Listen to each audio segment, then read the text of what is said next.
This is the story of a boy and a girl. It's a universal story and an Australian story.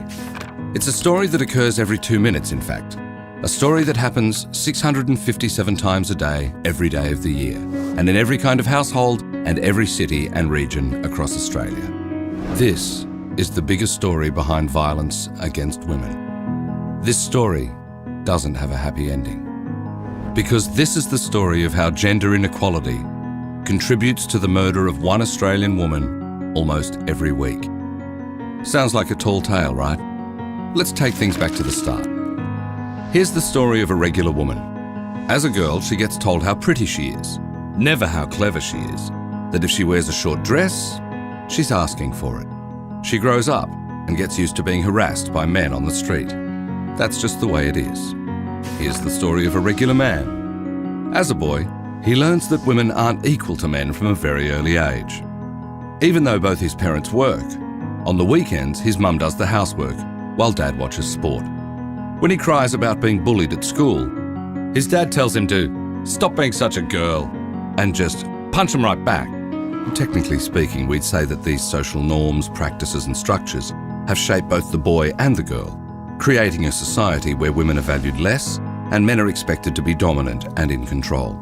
In such a world, disrespect and hostility is excused and violence against women is far more likely. But back to our story.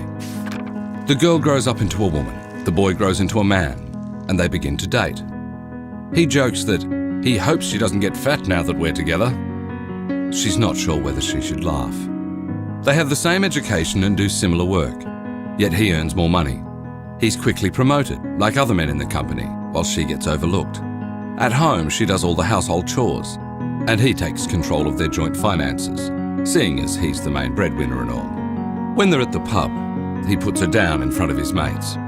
His friends stay quiet. In the morning, he wakes up and blames the alcohol. And stress, he always has an excuse. When she gets pregnant, her boss says she can't come back part-time. After the baby is born, the lack of flexible job opportunities and childcare keeps her out of the workforce. She is socially isolated and financially dependent on him. He controls decision-making, and her. They are not equals. She is dependent on him for everything. So she never tells anyone that he has started to hit her. She doesn't say anything to her family or friends. She grows more isolated. She has nothing else but him, so she lives with the violence until their story ends, one way or another. This story isn't a one-off. It's a story shared by 1 in 4 Australian women who have experienced physical or sexual violence from a current or former partner. And it's a story of 1 in 5 women since the age of 15 who experience sexual violence, including rape, 1 in 4 emotional violence, and 1 in 3 women physical violence. But it's also a story that affects children. More than half of the women who experienced violence had children in their care when the violence occurred. For victims and perpetrators, violence against women is the conclusion often reached after a life lived in a society where women and men aren't treated equally. But we, you and I, can change the narrative. Better education, policies, practices, support and funding can prevent this all too common story. When women and men have equal power, value, and opportunities in relationships and in society, violence against women is less likely.